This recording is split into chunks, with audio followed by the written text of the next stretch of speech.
కదలీవనం అంటే అరటి తోట. అరటి తోటల్లో స్వామి హనుమ తిరుగుతూ ఉంటారు. ఆయనకి అది మిక్కిలి ప్రీతిపాత్రమైనటువంటి ప్రదేశం.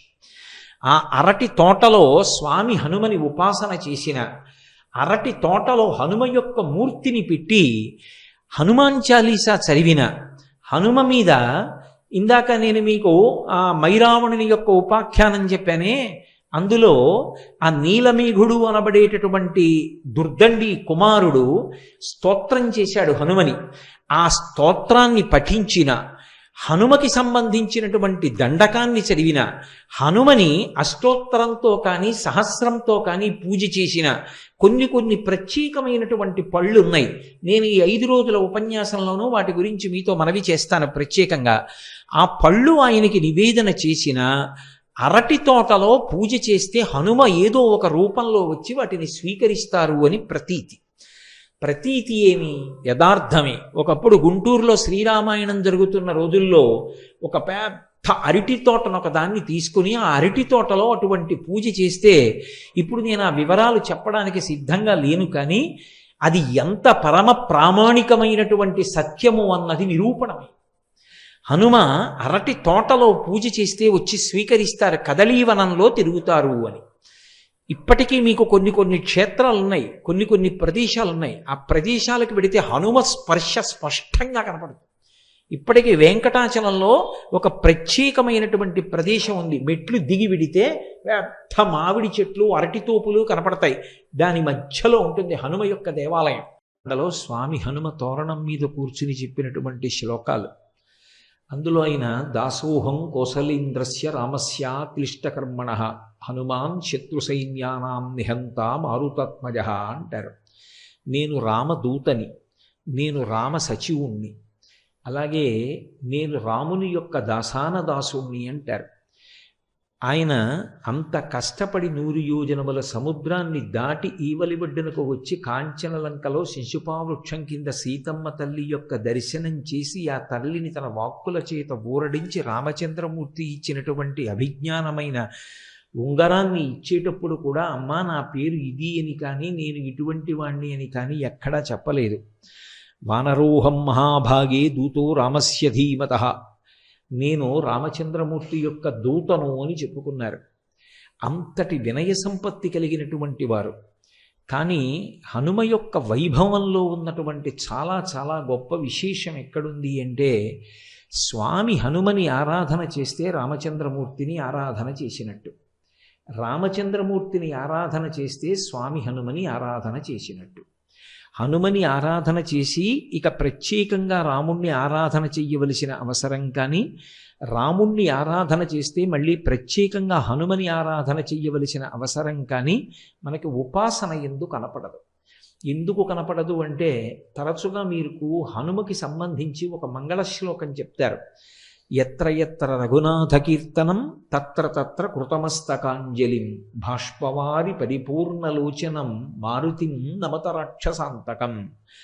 ఎత్ర ఎత్ర రఘునాథ కీర్తనం, ఎక్కడెక్కడ రామచంద్రమూర్తి యొక్క గుణములు గానము చెయ్యబడతాయో, ఎక్కడెక్కడ రామచంద్రమూర్తిని స్తోత్రం చేస్తామో అక్కడక్కడ మనం ప్రత్యేకంగా మళ్ళీ పిలిచినా పిలవకపోయినా కూడా స్వామి హనుమ వచ్చి కూర్చుంటారు. అది కూడా ఎలా కూర్చుంటారు అంటే, బాష్పవారి పరిపూర్ణ లోచనం, కన్నుల నిండా నీరు పెట్టుకుని కూర్చుంటారట. అంటే ఆనంద తన్మయత్వంతో, ఆనంద భాష్పాలతో కూర్చుంటారు. కాబట్టి ఎత్ర ఎత్ర రఘునాథ కీర్తనం తత్ర తత్ర కృతమస్తకాంజలిం, అది కూడా ఇలా తలెత్తి కూర్చోట, ఇలా తలదించుకొని బాష్పవారి పరిపూర్ణలోచనం మారుతిం నమత రాక్షసాంతకం. రాక్షసాంతకుడైనటువంటి ఆ స్వామి హనుమ వాయుపుత్రుడు కన్నుల నిండా నీరు పెట్టుకొని ఆ ఆనంద భాష్పాలతో రామచంద్రమూర్తి యొక్క కథ వింటారట. ఇది సంప్రదాయమునందు రూఢమైనటువంటి విశేషం. అంటే ఇందులో ఇక ఏ విధమైనటువంటి అపనమ్మకానికి తావు లేదు. అందుకే రామచంద్రమూర్తి యొక్క గుణగానం ఎక్కడుంటుందో అక్కడే స్వామి హనుమ ఉంటారు. అందుకే రామాయణం చెప్పిన, రామచంద్రమూర్తి గురించి చెప్పిన, లేదా హనుమ గురించి చెప్పడము అంటే రామచంద్రమూర్తి యొక్క ప్రస్తావన లేకుండా ఉండదు. అసలు ఇవాళ నా ఉపన్యాసమే రామచంద్రమూర్తితో కదూ. రామచంద్రమూర్తి ప్రస్తావన లేకుండా హనుమ గురించిన ప్రస్తావన ఉండదు. అందుకే ఆయన పరమ సంతోషంతో సభలోకి వస్తారు కాబట్టే ఒక సంప్రదాయం ఉంది. ఏం చేస్తారంటే ఉపన్యాసం చెప్పేటటువంటి పౌరాణికునితో పాటుగానే ఒక ఖాళీ ఆసనాన్ని పక్కన వేస్తారు. వేదిక మీద వేసి ఒక పాదపీఠాన్ని పెడతారు. అంటే పాదాలు పెట్టుకోవడానికి ఒక పీఠాన్ని ఉంచి ఒక పుష్పహారాన్ని ఆ ఆసనానికి కూడా సమర్పించి అందులో పువ్వులు వేసి ఉంచాలి. ఎందుకని అంటే స్వామి హనుమ అందులోకి వచ్చి కూర్చుని వింటారు. ఒకవేళ మనం అలా పిలవలేదనుకోండి, అప్పుడు ఆయన రావడం మానరు. ఆయన సభలో ఎక్కడో వచ్చి కూర్చుంటారు. అది ఆయన యొక్క పరమ వినయానికి పరాకాష్ఠ. కాబట్టి రామచంద్రమూర్తి ఎక్కడ ఉంటారో, రామచంద్రమూర్తి గుణగానం ఎక్కడ జరుగుతుందో అక్కడ స్వామి హనుమ ఉంటారు.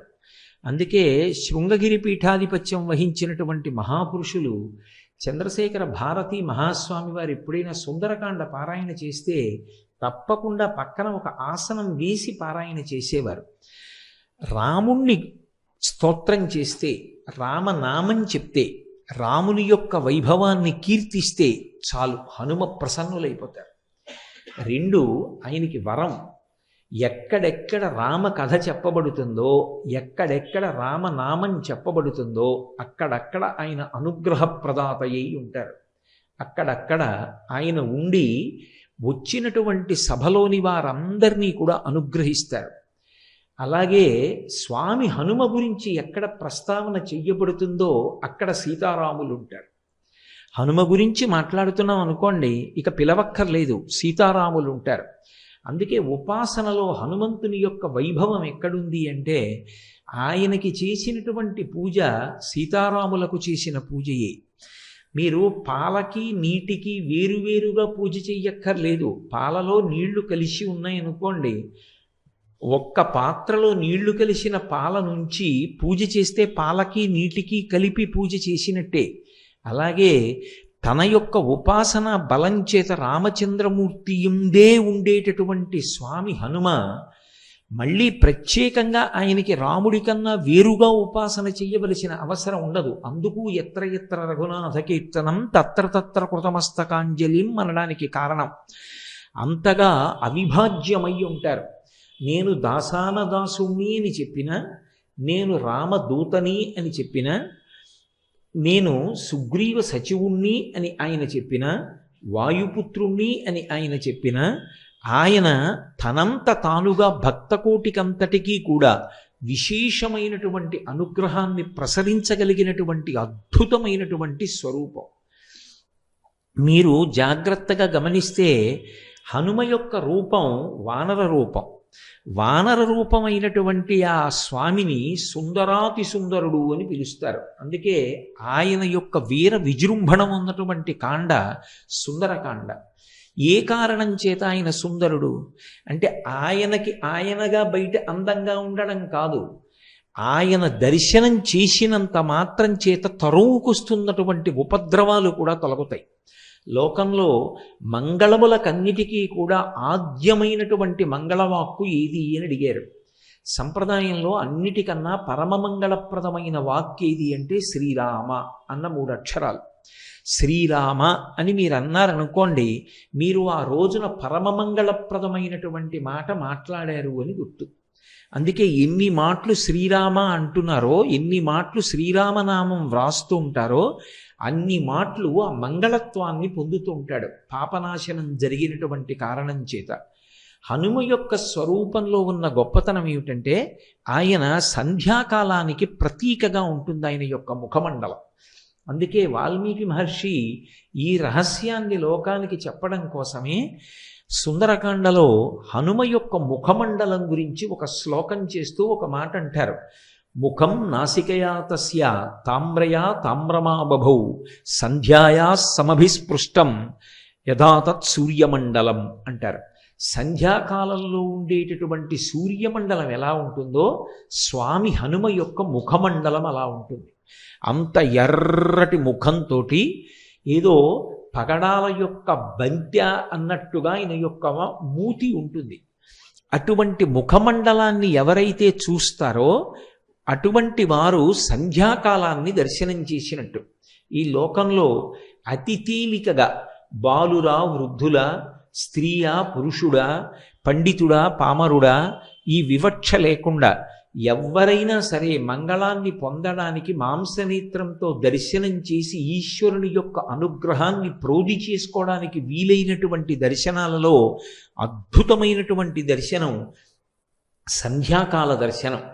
సూర్యోదయ సమయంలో ఉదయిస్తున్నటువంటి సూర్యుని యొక్క కాంతిని చూసినా, అరుణారుణ కాంతులను చూసినా, రథం వస్తున్నప్పుడు ముందు లోపల కూర్చున్న రథి కనపడడు, సారథి కనపడతాడు.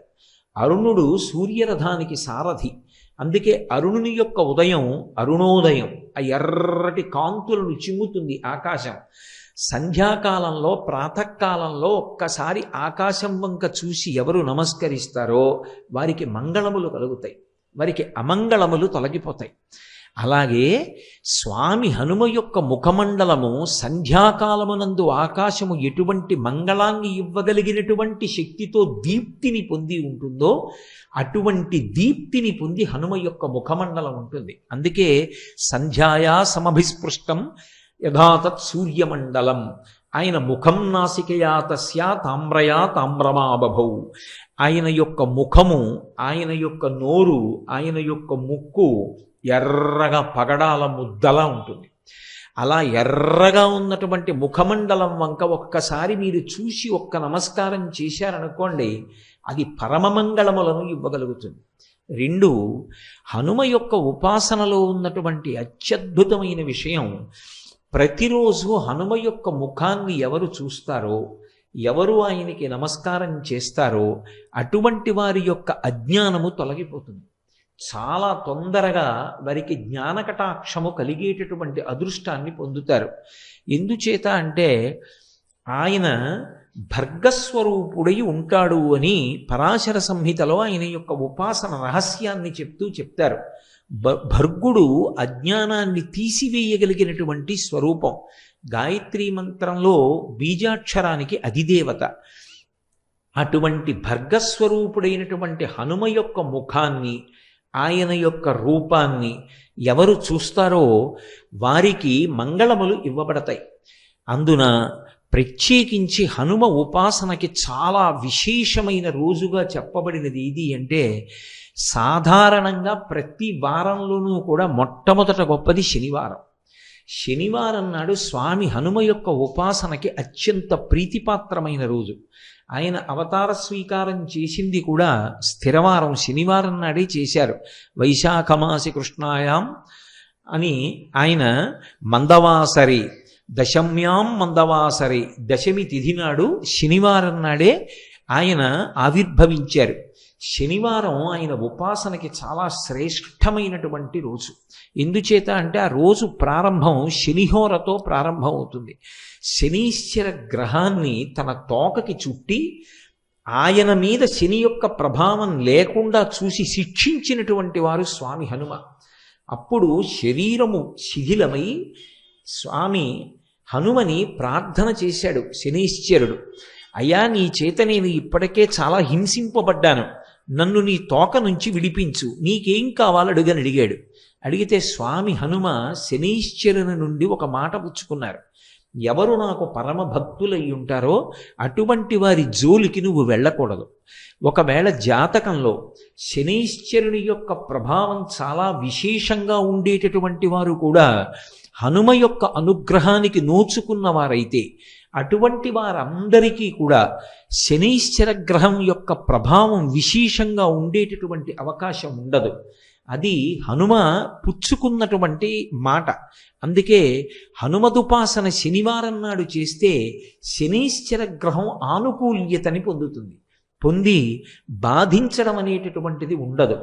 2వది, మాసములలో మార్గశీర్ష మాసంలో శనివారం నాడు స్వామి హనుమని ఉపాసన చేసినట్లయితే అది చాలా విశేషమైనటువంటి ఉపాసన.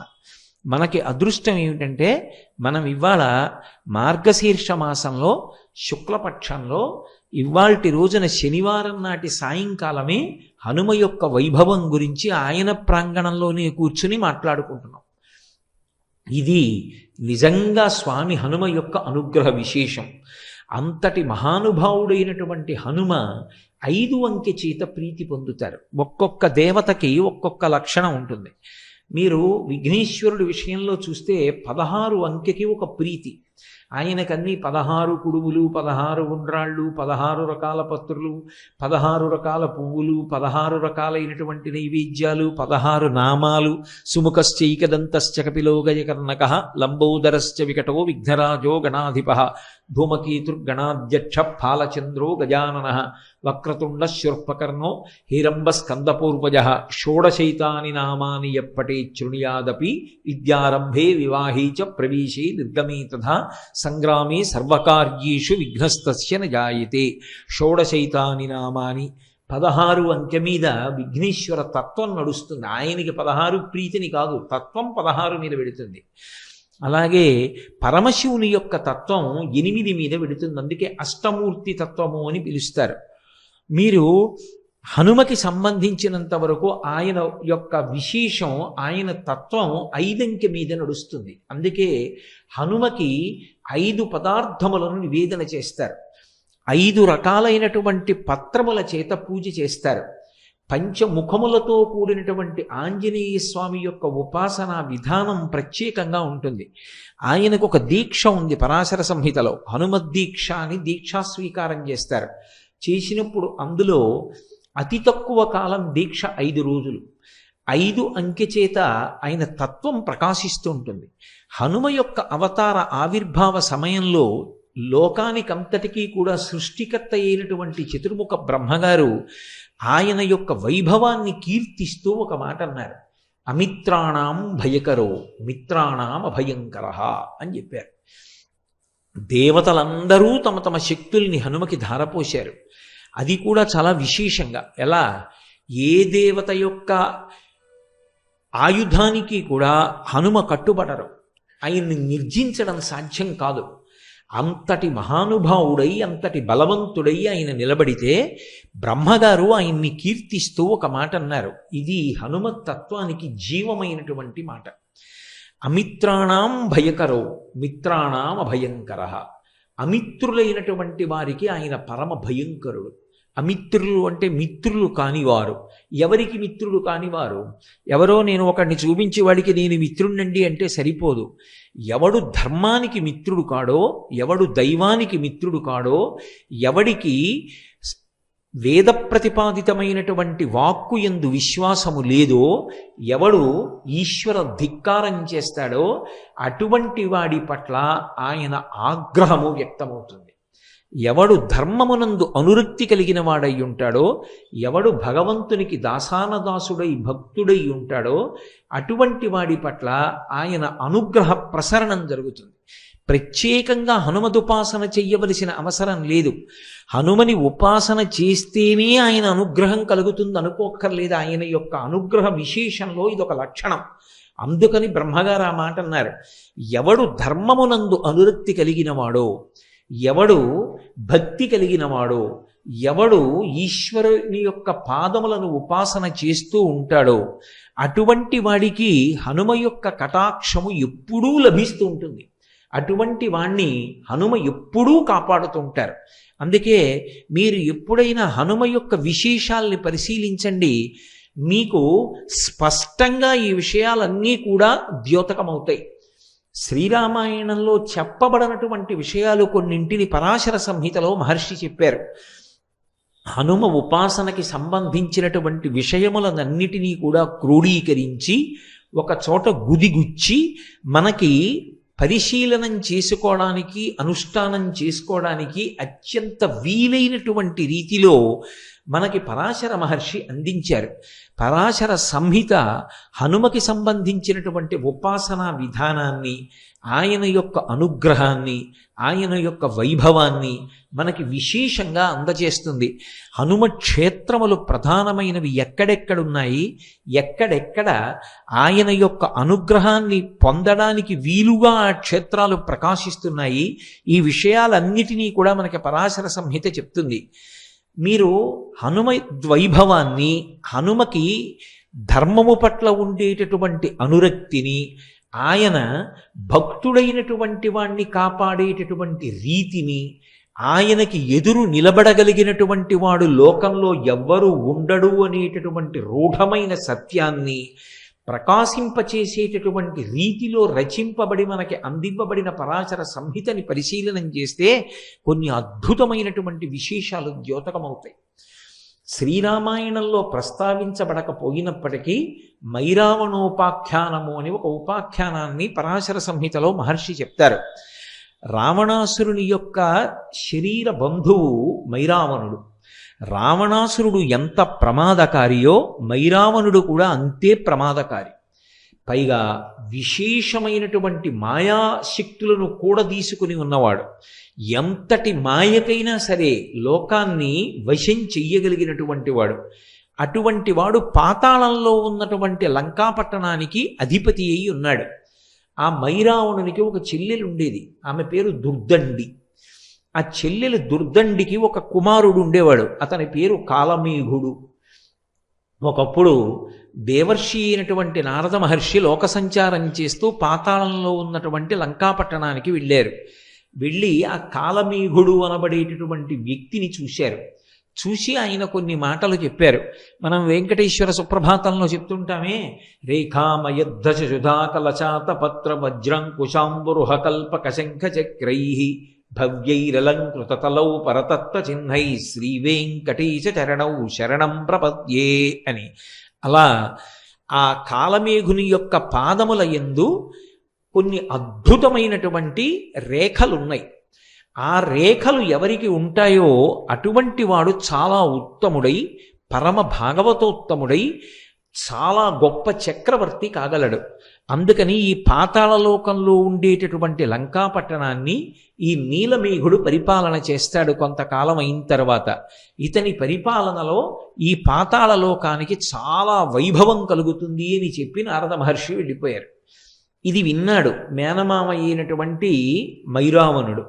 తన మేనల్లుడు ఆ నీలమేఘుడు ఎక్కడ చక్రవర్తి అవుతాడో, చాలా గొప్ప కీర్తి ప్రతిష్టలు తెచ్చుకుంటాడో, భగవద్భక్తుడై ప్రకాశిస్తాడో, ధర్మమునందు అనురక్తి కలిగిన వాడవుతాడోనని ఆయనని పెద్ద పెద్ద బరువైన ఇనప గొలుసులతో బంధించాడు.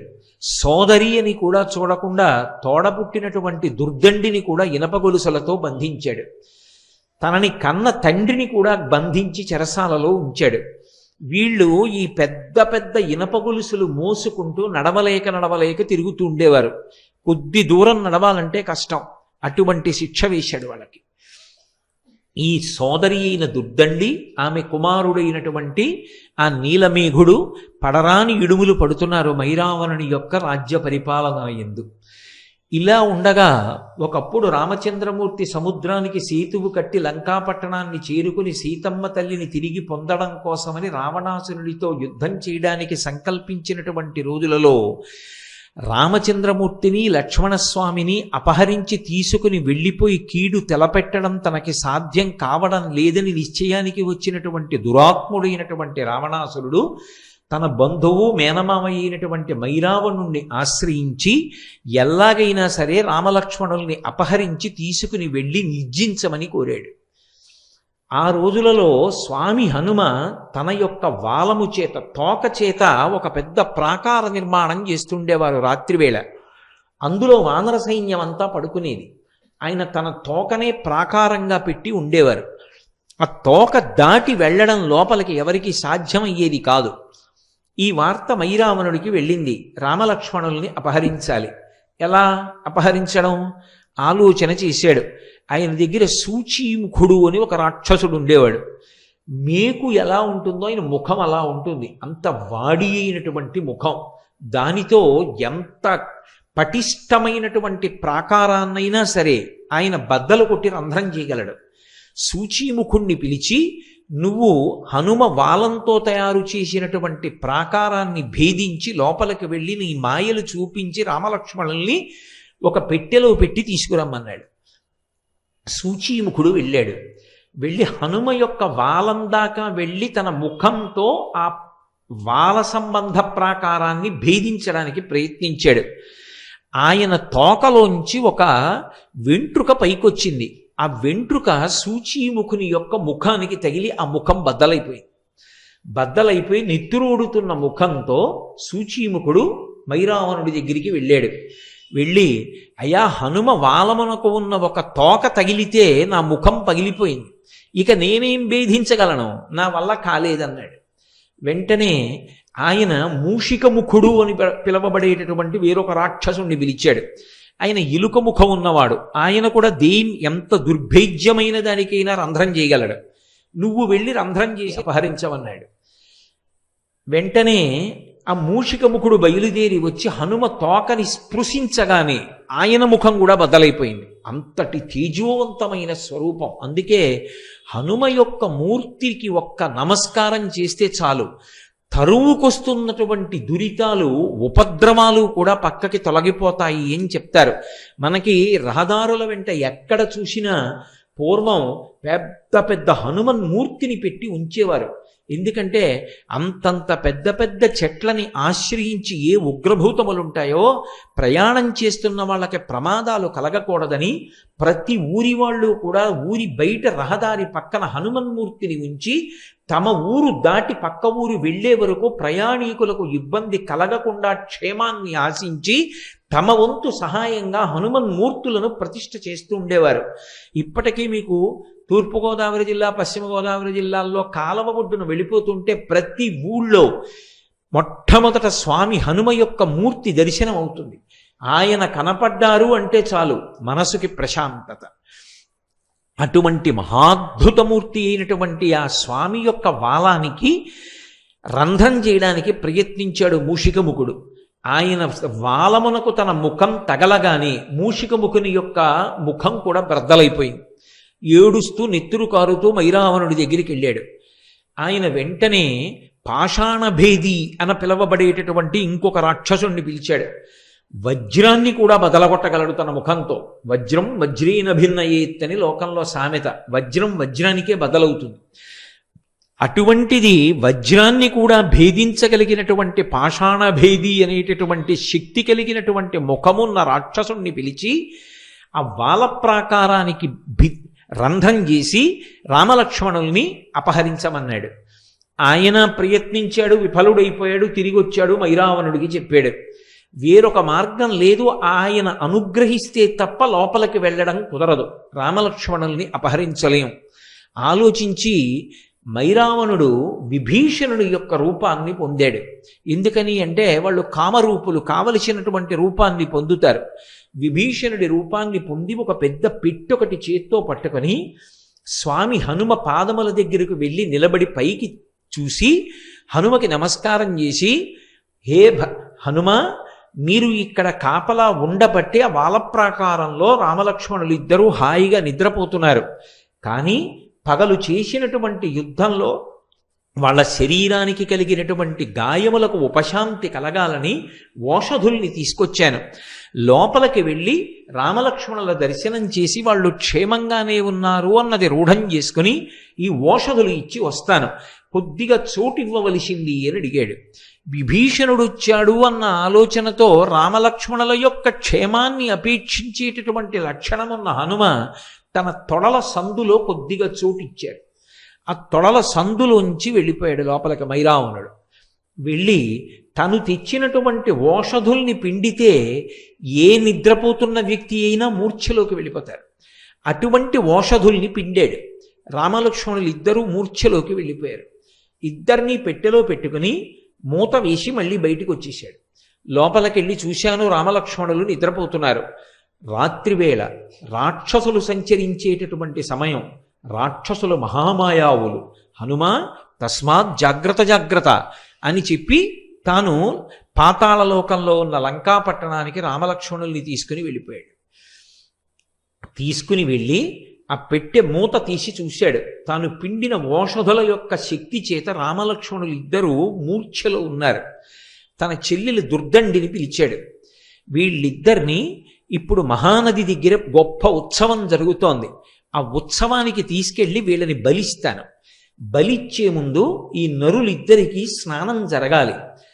1వ ప్రాకారం ముందర దివ్యమైనటువంటి కొలను ఉంది.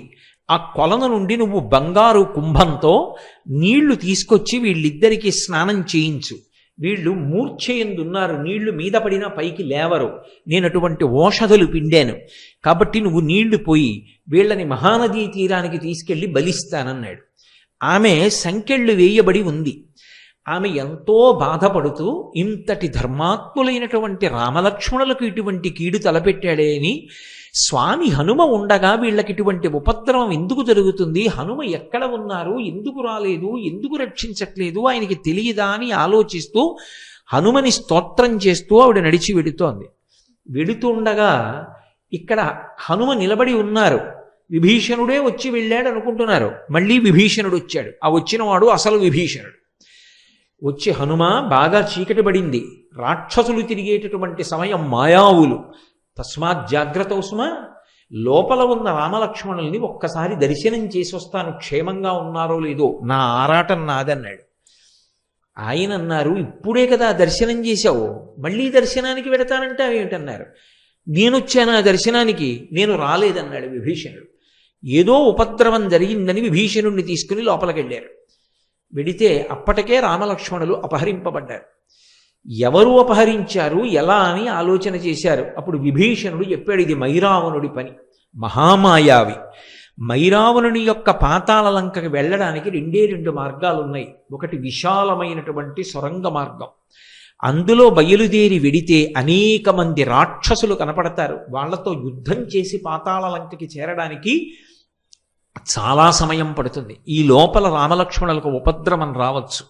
రెండవది, రావణాసురుని యొక్క అంతఃపురంలోంచి మార్గం ఉంది.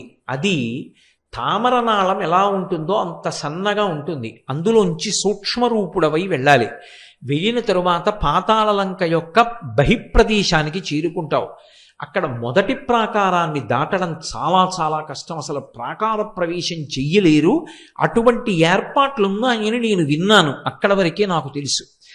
అక్కడ ఏ పాటిని అలికిడి తెలిసినా ఏకకాలమునందు 1 కోట్ల మంది రాక్షసులు వచ్చి మీద పడిపోతారు. జాగరూకుడవై వెంటనే బయలుదేరమన్నారు. మహానుభావుడు స్వామి హనుమ వెంటనే రామలక్ష్మణుల యందు ఉన్న భక్తి చేత ఆ నాళ మార్గం గుండా బయలుదేరి లోపలికి వెళ్ళారు.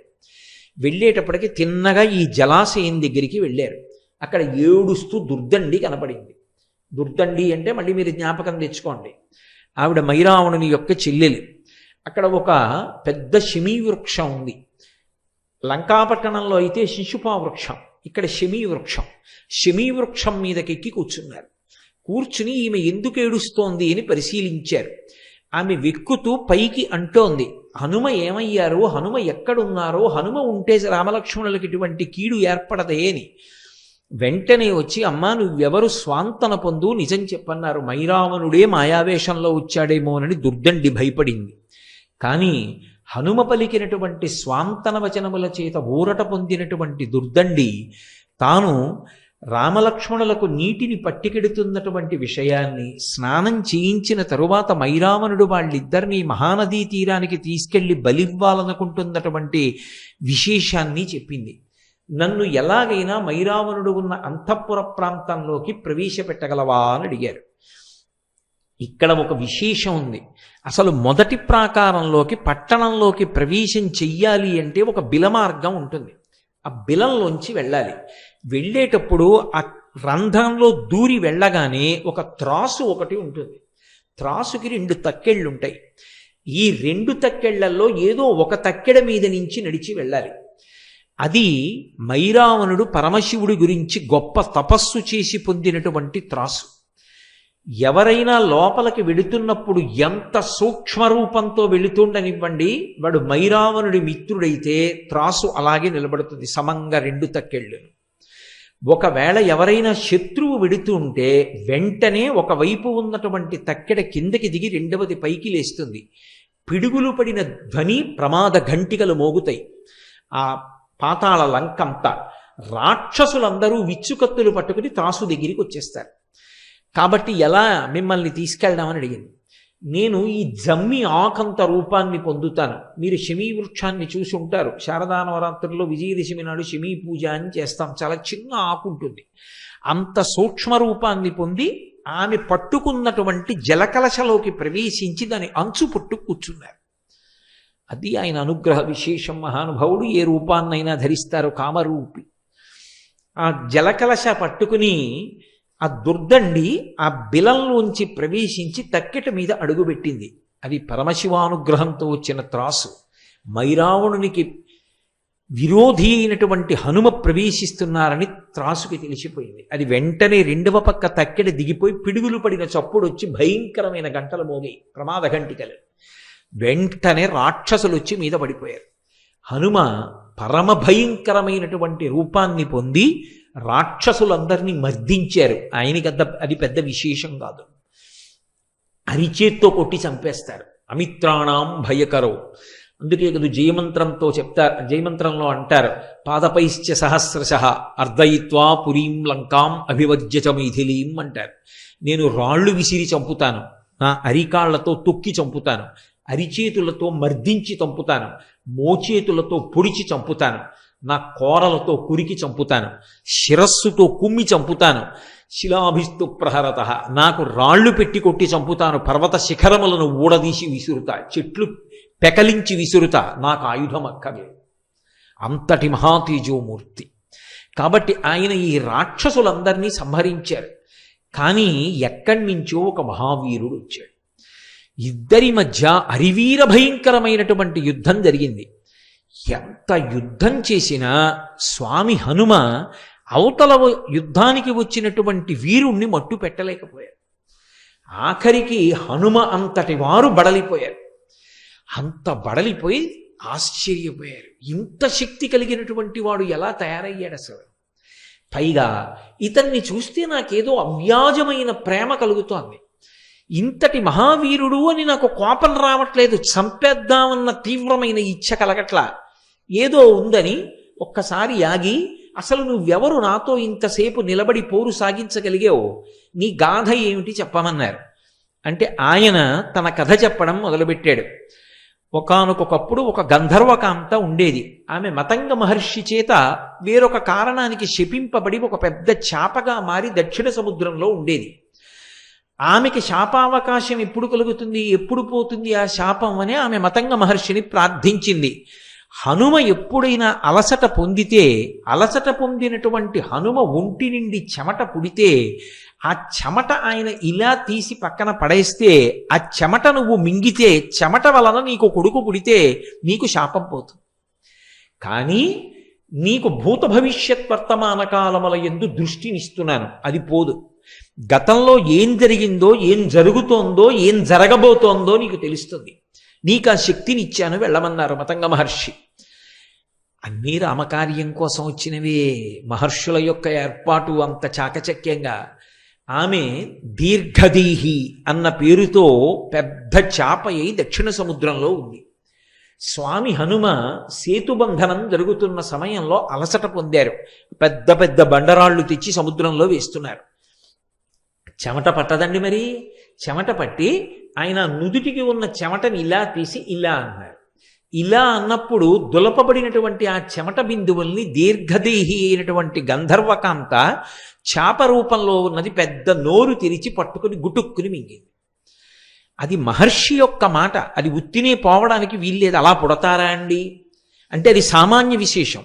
యోగి నోటి వెంట వచ్చిన మాట అబద్ధం అవడానికి వీల్లేదు. అది సత్యమై తీరాలి. ఈశ్వరుడు సత్యం చేస్తాడు. అందువల్ల ఆమె గర్భిణి అయింది. లోపల పిల్లవాడు పెరిగాడు. ఆ పిల్లవాడు పుట్టిన తర్వాత ఆమెకి శాప విమోచనం అయిపోయింది. ఆమె ఆ పిల్లవాడికి మత్స్యవల్లభుడు అని పేరు పెట్టింది.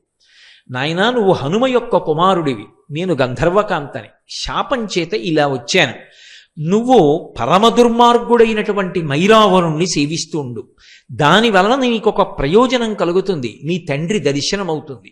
ఒకానొకనాడు నీ తండ్రికి ఉపకారం చెయ్యగలుగుతావు. ఆయన అత్యంత ఒత్తిడిలో వస్తాడు. వచ్చినప్పుడు నువ్వు ఉపకారం చేస్తావు, అక్కడ ఉండమంది. అందుకని నా పేరు మత్స్యవల్లభుడు, నేను హనుమ యొక్క కుమారుణ్ణి, అందుకని నన్ను మట్టు పెట్టడం అంత తేలిక కాదు, మా తండ్రి గారి యొక్క వైభవం నాది. హనుమ చూసి పరమ సంతోషంతో వెళ్ళి పుత్రగాత్ర పరిష్వంగం కొడుకుని కౌగలించుకుని మురిసిపోయి, నాయనా నిన్ను చూస్తే ఎంతో ముచ్చటగా ఉంది, నేనే హనుమని, నువ్వు నా కుమారుడవు, నీ యందు అపారమైన ప్రీతి పొందాను అంటే తండ్రి కాళ్ళ మీద పడి నమస్కారం చేసి, నాన్నగారు నేను మీకు ఎలా ఉపయోగపడగలనని అడిగాడు. మైరావణుని యొక్క అంతఃపురాన్ని చూపించమన్నారు. అంతఃపురాన్ని చూపించాడు. ఇక నువ్వు వెళ్ళిపోమ్మని ఆ మైరావణుడితో యుద్ధం చేసి స్వామి హనుమ ఆ మైరావణుణ్ణి మట్టు పెట్టారు. మట్టు పెట్టడం అంత తేలికగా ఏమైపోలేదు. ఎందుకంటే ఇద్దరి మధ్య ప్రచండమైన యుద్ధం జరిగింది. ఆయన తన దంతములతో మైరావణుడి యొక్క కంఠాన్ని కొరికేసి గోళ్లతో శరీరాన్ని ఖండములుగా చీల్చి పక్కన పారేసినా మళ్ళీ వాడు వచ్చి యుద్ధం చేసేవాడు. అసలు ఎలా మరణిస్తాడు ఈ మైరావణుడు? ఏం చేసినా మళ్ళీ బ్రతుకుతున్నాడు. తెల్లబోయారు హనుమ. అప్పుడు దుర్దండి చెప్పింది, శరీరాన్ని ఎంత హింస పెట్టినా మరణించాడు. ఆయన మరణించాలి అంటే ఒకే ఒక్క కారణానికి మరణిస్తాడు. అదిగో మీరు యుద్ధం చేస్తున్న చోట మధ్యలో ఒక రాయి ఉంది. ఆ రాతిని హనుమ మీరు మీ కాలుతో తన్నండి. ఆ కింద చిన్న బిలం ఉంది. ఆ బిలంలోంచి 5 తుమ్మెదలు పైకొస్తాయి. ఇతని పంచప్రాణాలు తుమ్మెదల్లో ఉన్నాయి. అవి ఎగురుతున్నంత కాలం ఇతను మరణించాడు. ఆ 5 తుమ్మెదల్ని మీ పాదంతో నొక్కేయండి. నొక్కేస్తే ఇతని పంచప్రాణములు పోయి శరీరాన్ని విడిచిపెట్టేస్తాడు. వెంటనే ఏడ్చాడు మైరావణుడు. చెల్లెలా, నా తోడబుట్టిన దానివి, నా ప్రాణాలు ఎక్కడున్నాయో చెప్పేస్తావా హనుమకని? ఇవి నువ్వు ధర్మం తప్పలా? ధర్మాత్ముడు భక్తితత్పరుడు అయి ఈ రాజ్యమును పరిపాలించవలసినటువంటి నా కుమారుణ్ణి తీసుకెళ్ళి నిష్కారణంగా నిర్బంధించి, నన్ను నిర్బంధించి నువ్వు రాజ్య పరిపాలన చేస్తూ ఇవాళ మమ్మల్ని ఇంత కష్టపెట్టినటువంటి వాడివి, నువ్వు మరణించవలసినటువంటి అవసరం కూడా ఉంది, అందుకే నీ ప్రాణములు ఎక్కడున్నాయో చెప్పానంది. ఇక తను మరణిస్తానని తెలిసిపోయింది మైరావణుడికి. ఆ కాలితో అక్కడ ఉన్న రాతిని తన్నారు స్వామి హనుమ. ఆ బిలంలోంచి 5 తుమ్మెదలు పైకొచ్చాయి. వెంటనే తన పాదంతో 5టిని నలిపేశారు. పంచప్రాణములు పోయిన కారణం చేత విగత జీవుడై ఆ మైరావణుడు నేల మీద పడిపోయాడు. పడిపోయిన తరువాత అప్పుడు అక్కడ ఉన్నటువంటి ఆ నీలమేఘుడికి, దుర్దండి యొక్క కుమారుడికి పాతాళలంకా పట్టాభిషేకం చేసి రామలక్ష్మణులిద్దరినీ కూడా తీసుకుని మళ్ళీ లంకాపట్టణానికి చేరుకున్నారు. చేరుకున్న కారణం చేత రామరావణ యుద్ధమై చిట్ట చివర రావణాసురుడు మడిసిపోయాడు. అదిగో మైరావణుణ్ణి మర్దించి పరమ సంతోషంగా, నేను రామకార్యాన్ని చెయ్యగలిగాను, నా వల్ల ఒక చిన్న పొరపాటు జరిగింది, విభీషణుడు అనుకుని మైరావణుణ్ణి లోపలికి పంపాను, రామలక్ష్మణుల్ని అపహరించాడు, మళ్ళీ నేను ఆ దోషం దిద్దుకుని రామలక్ష్మణుల్ని రక్షించగలిగాను అన్న పరమ సంతోషంతో ఉన్నటువంటి రూపాన్ని ఆయన పాతాళ భేదనం చేసి పైకొచ్చి వెలిసినటువంటి మూర్తియే నైమిషారణ్యంలో ఉన్నటువంటి హనుమ. హనుమాన్ గాడి అని చెప్పి క్షేత్రం ఉన్నదే, అక్కడ ఉన్న స్వయంభూమూర్తి పెద్ద హనుమ ఉంటారు. ఆ హనుమ స్వయంగా మైరావణుణ్ణి మర్దించి పైకొచ్చినటువంటి స్వామి. ఈ మధ్యకాలంలో మనందరం నైమిషారణ్యం యాత్రకు వెళ్ళినప్పుడు ఆ హనుమాన్ గాడిలోనే ఉండి ఆ క్షేత్రంలోనే స్వామి హనుమ పాదాల చెంతన కూర్చుని మనం ఒక రోజున రామనామ సంకీర్తనం చేసి వచ్చేటటువంటి అదృష్టాన్ని మనకి కటాక్షించాడు. ఆ స్వామి యందు ఒక విచిత్రమైన లక్షణం ఉంటుంది. మూర్తిని ఇలా ముట్టుకుంటే, ఒక్కసారి ఇలా కళ్ళు మూసుకుని ముట్టుకుంటే నిజంగా ఎవరినో మనిషిని ముట్టుకున్నట్టే ఉంటుంది. కానీ అలా అంగీకరించారు, అలా ఏం ముట్టుకోనివ్వరు. అది దేవస్థానానికి సంబంధించిన వాళ్ళే ప్రతిరోజు సింధూరాన్ని అలదుతారు. మరి ఎందుకు పిలిచారో నాకు తెలియదు, కానీ అది స్వామి అనుగ్రహ విశేషమో ఏమో. నేను అక్కడ కూర్చుని ఉండగా అకస్మాత్తుగా నన్ను పిలిచి సింధూర పాత్ర ఇచ్చి, మీరు కూడా ఇవాళ స్వామికి సింధూరం రాయండి అన్నారు. ఆ రోజున హనుమాన్ గాడిలో స్వామి శరీరానికి సింధూరం రాస్తూ ఉంటే నేను అనుభవించినటువంటి ఆ స్పర్శ సుఖం నా జీవితంలో నేను ఎన్నడూ మరిచిపోలేనటువంటి అనుభూతి. అంత అద్భుతమూర్తి, అంతటి మంగళప్రదుడు. హనుమ యొక్క క్షేత్రాలలో తప్పకుండా దర్శనం చెయ్యవలసిన క్షేత్రాలు 13 చెప్తారు. 13లో ఒక మహాద్భుత క్షేత్రం నైమిషారణ్యంలో ఉన్నటువంటి స్వామి హనుమ.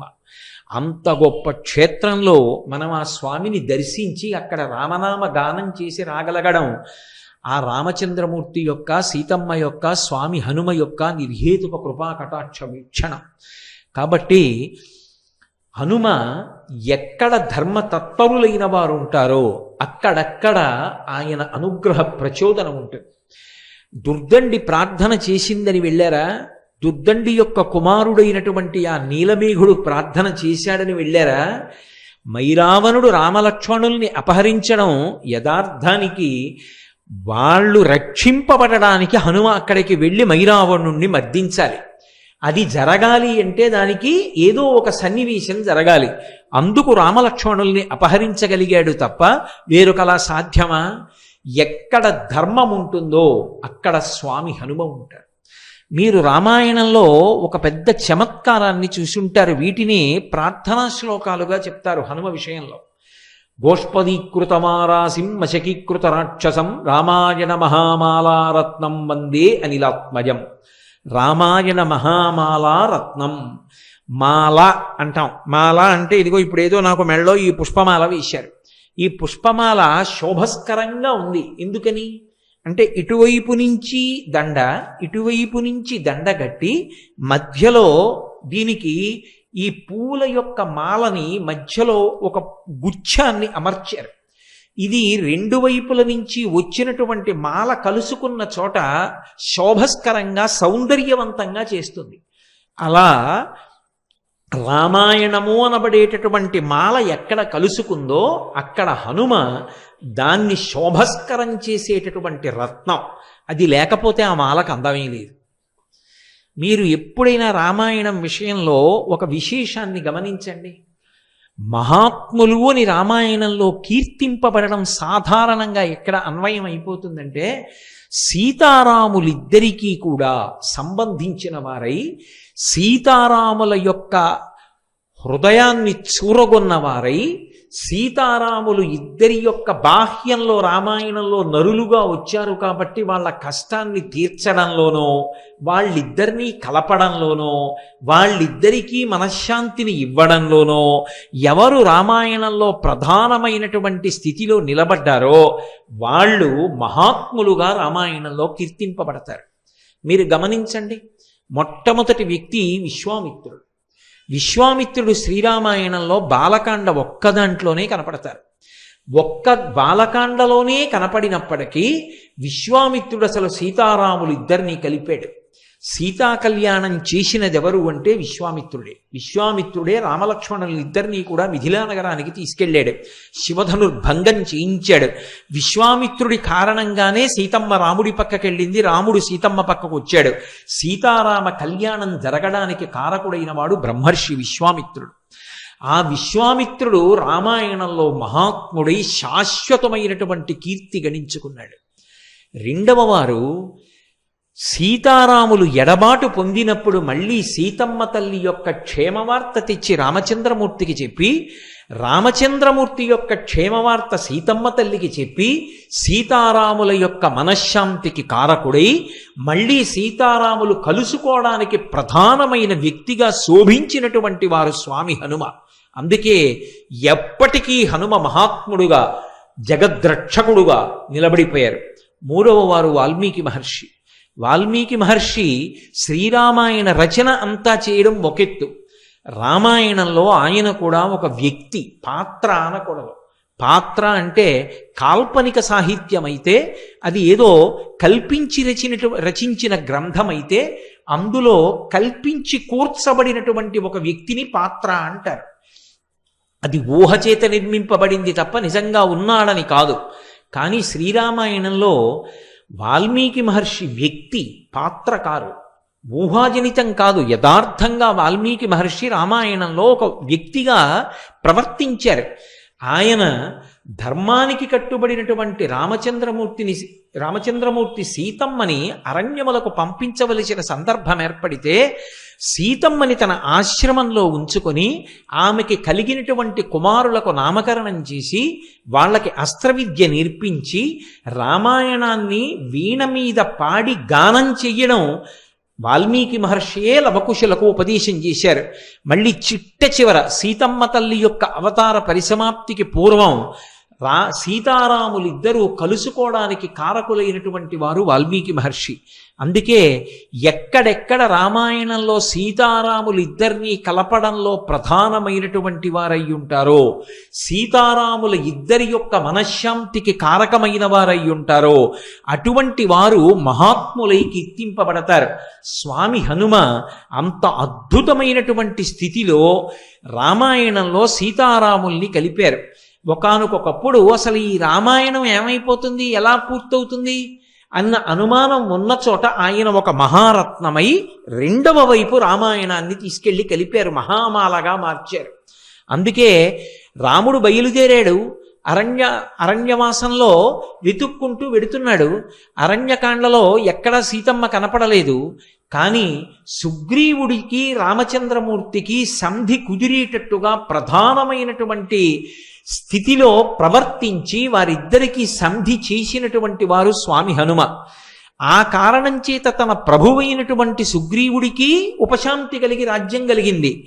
అలాగే రామచంద్రమూర్తికి సీతమ్మ యొక్క జాడ తెలుసుకునేటటువంటి అవకాశం కలిగింది. ఆ హనుమ అనబడేటటువంటి వ్యక్తి లేకపోతే అసలు రామాయణం ఏమైపోతుంది అన్నదాన్ని నిర్ణయించడం కూడా కష్టం. అందుకే రామాయణ మహామాలారత్నం వందే అనిలాత్మజం. ఆయన ఉపకారం చెయ్యడానికి ఇది కారణము అని చెప్పవలసి వస్తే ఒక్కటే కారణం. ఏమిటా కారణము అంటే కేవలము భక్తి యొక్క మాట విస్తృతి పొందినప్పుడు ధర్మము, ఎక్కడ ధర్మమునందు అనురక్తి ఉంటుందో అక్కడక్కడ స్వామి హనుమ యొక్క కటాక్షం ఉంటుంది. అందుకే భగవంతుడు చెప్పిన మాట వేదంలో చెప్పబడినది ధర్మం. భక్తి అంటే ఏదో తులసిమాల తీసుకొచ్చి స్వామికి అలంకారం చేయడం భక్తి అనిపించుకోదు. ఆ అలంకారం చేయడానికి కూడా సమయం సందర్భం ఉంటాయి. ఉపన్యాసం మధ్యలో స్వామివారి దగ్గరికి వెళ్ళి అలంకారాలు చేయడాలు అవి చేయరు. చేస్తే ముందు చెయ్యాలి, లేకపోతే చివర చెయ్యాలి. అలంకారం చెయ్యడం భక్తి కాదు, సందర్భాన్ని చూసి ప్రవర్తించడం భక్తి. రెండు, వేదం చెప్పినట్టు బ్రతకడం భక్తి. వేదము ఈశ్వర ప్రోక్తం. ఈశ్వరుడు ఇలా బ్రతకండి అని చెప్పాడు. ఆయన ఎలా బ్రతకమని చెప్పాడో అలా బ్రతకడం భక్తి. అలా బ్రతకడానికే ధర్మ మార్గంలో ఉన్నాడు అని పిలుస్తారు. ఈశ్వరుడు ఏది చెప్పాడో అది ధర్మం అయితే ఆ ధర్మాన్ని పట్టుకున్నవాడెవరో వాడు ధార్మికుడు. ఆ ధార్మికుడికి ప్రత్యేకమైన ఉపాసన అక్కర్లేదు. ధర్మాన్ని పట్టుకున్న కారణం చేత స్వామి హనుమ యొక్క అనుగ్రహం సర్వకాలముల యందు ఉంటుంది. నేను మీకు ఒక ఉదాహరణ చూపిస్తాను. వాయుపుత్రుడు స్వామి హనుమ. వాయుపుత్రుడు యథార్థమునకు హనుమ ఒక్కరే కాదు, భీమసేనుడు కూడా వాయుపుత్రుడే. భీమసేనుడు వాయుపుత్రుడైనా హనుమకి ఎంత బలపరాక్రమములున్నాయో, ఎంత బుద్ధి వైభవం ఉన్నదో అంత బుద్ధి వైభవము అంత బలపరాక్రమములు భీముడికి ఉన్నాయి అని చెప్పడం సాధ్యం కాదు. రెండు, వాయుపుత్రుడైనటువంటి భీముడికి ఉపాసన లేదు. భీముడికి గుడి కట్టడం కానీ, భీముడికి అష్టోత్తరం కానీ, భీముడికి ఉపాసన కానీ, భీముడి మీద స్తోత్రాలు కానీ ఉండవు. కానీ వాయుపుత్రుడైనటువంటి హనుమకి మాత్రం ఉపాసన ఉంది. సర్వకాలముల యందు ఆయన్ని స్తోత్రం చేసి ఆయన్ని అనుగ్రహాన్ని పొందడానికి ప్రయత్నం చెయ్యడం అనేది లోకంలో ఉంది. ఎందుకని ఉంది అంటే కేవలము వాయుపుత్రుడైన కారణం చేత అంత బలవంతుడు కాడు. ఆయన తన నడవడి చేత అసలు అవతార ప్రారంభమునందే దేవతలందరి యొక్క విశేషానుగ్రహము చేత, తన బుద్ధిబలము చేత, గురువు యొక్క కటాక్షము చేత, సీతారాముల అనుగ్రహ బలం చేత, తన భక్తి చేత, తన యొక్క ధర్మం చేత, తన యొక్క త్యాగము చేత అంత వైభవోపేతమైనటువంటి స్థితిని సంతరించుకున్నారు. అందుకే అడగవలసిన అవసరం లేకుండా ధర్మం ఎక్కడ నిలబడాలో అక్కడ హనుమ యొక్క రక్షణ ఉంటుంది. అందుకే ధర్మాత్ములైన వారి జోలికి, పరమ భక్తులైన వారి జోలికి వెళ్ళి వాళ్ళ మనసు కష్టపడి వాళ్ళని ఇబ్బంది పెట్టే ప్రయత్నం చేశారనుకోండి, ఆయన మనసు కష్టపడనంత కాలం పర్వాలేదు. ఆయన కన్నుల నీరు కారిందనుకోండి, హనుమ ఆయన సంగతి చూడడం మొదలుపెట్టిన నాడు ప్రమాదాలు ఏర్పడతాయి. అందుకే హనుమ జోక్యం ఎందుకుంటుంది అంటే ధర్మం కోసం ఉంటుంది. మీకు నేను దీనికి ఒక ఉదాహరణ చూపిస్తాను. త్రేతాయుగంలో రామాయణం జరిగింది, ద్వాపర యుగంలో కురుక్షేత్ర సంగ్రామం జరిగింది. ద్వాపర యుగంలో ఒకానొకప్పుడు పాండవులందరూ కూడా అరణ్యవాసం చేశారు.